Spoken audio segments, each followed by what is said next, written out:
Hey, good morning, everybody.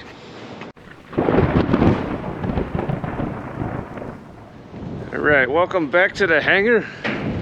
Not terribly nice today. It's very overcast, pretty dang windy. You'll probably hear the hangar doors rattling around today because how breezy it is. Oh, get the light back.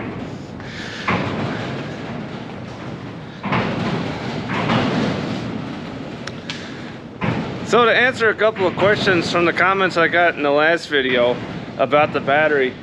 So the battery in this is a custom battery. It is a standard aircraft battery in the sense that it is designed to go in an aircraft and certified for that use.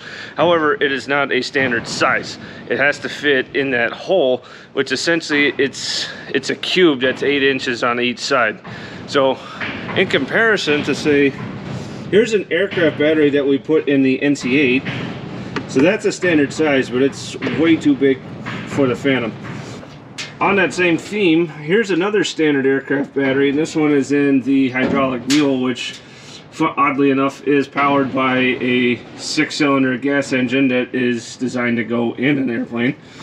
But here's another aircraft battery, and this one is also a standard size, but also way too large for the Phantom.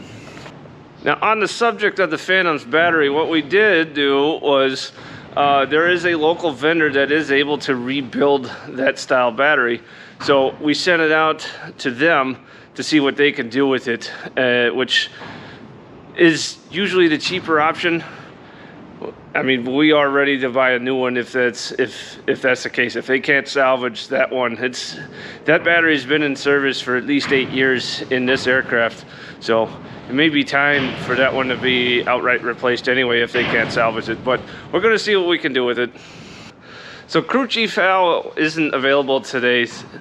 So what we got going on, it's just me and a couple of my boys.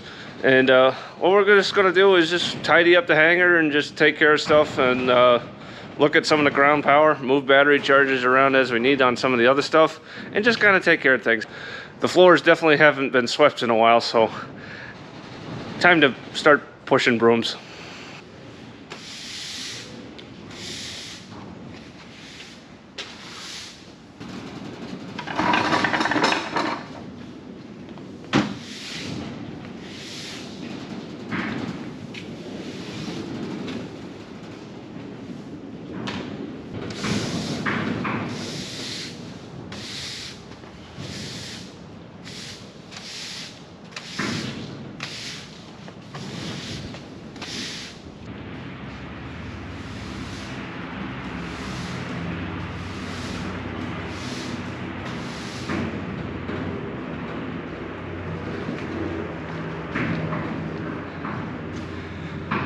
You know what I just heard?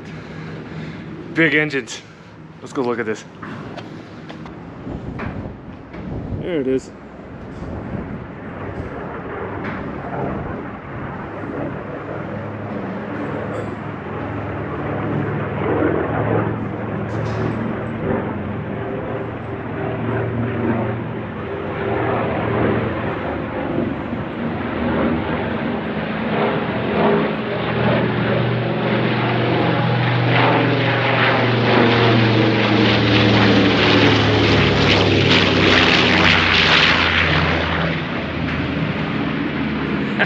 That's awesome.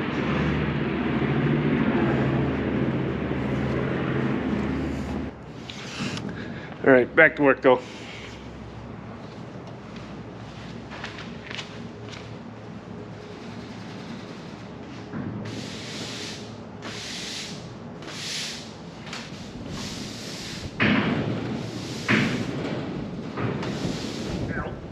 Oh.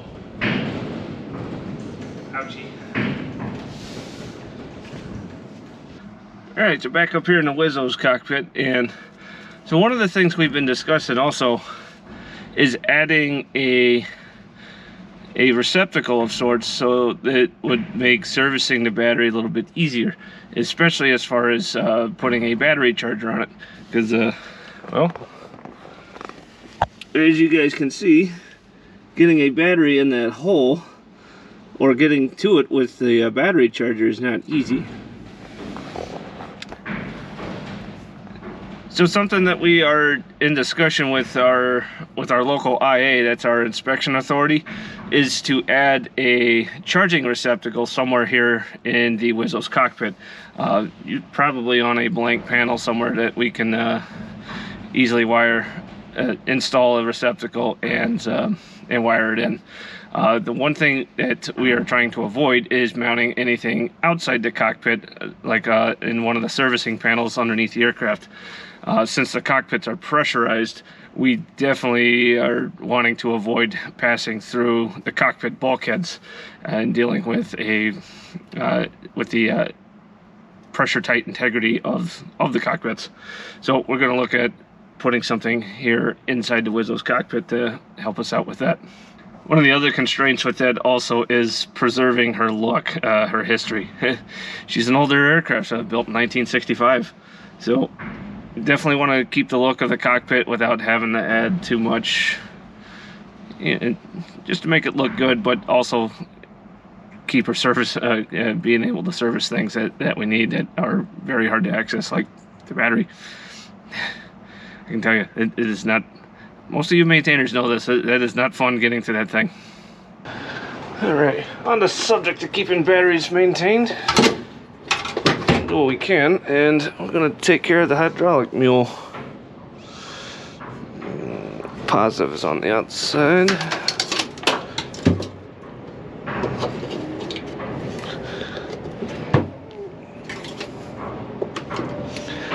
There we go. Alright, she's charging. We'll keep this mule running too while we're at it. Well, I just got some word from Crew Chief Al that our battery vendor is able to rebuild that battery for us, and we should have that available to us sometime next week, which is awesome. That means we get to continue doing our work on this lovely lady behind me. So that was the faster turnaround option. From what we understand, having a new one built for us, the one that would have been over $4,000, we would not have seen that thing for 3 to 6 months. So that really would have set us back as far as putting her back in the air this year, which is still our goal. That's some good news I thought I'd share with everybody. So let's fingers crossed that it comes back good for us.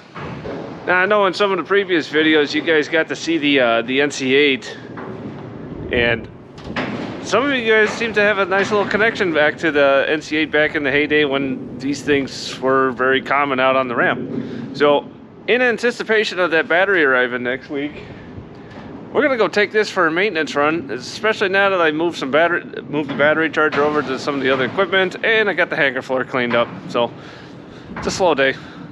Let's make sure she still runs. All right, master switch on, in the middle, neutral. All right, let's fire this bad boy up.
Nice.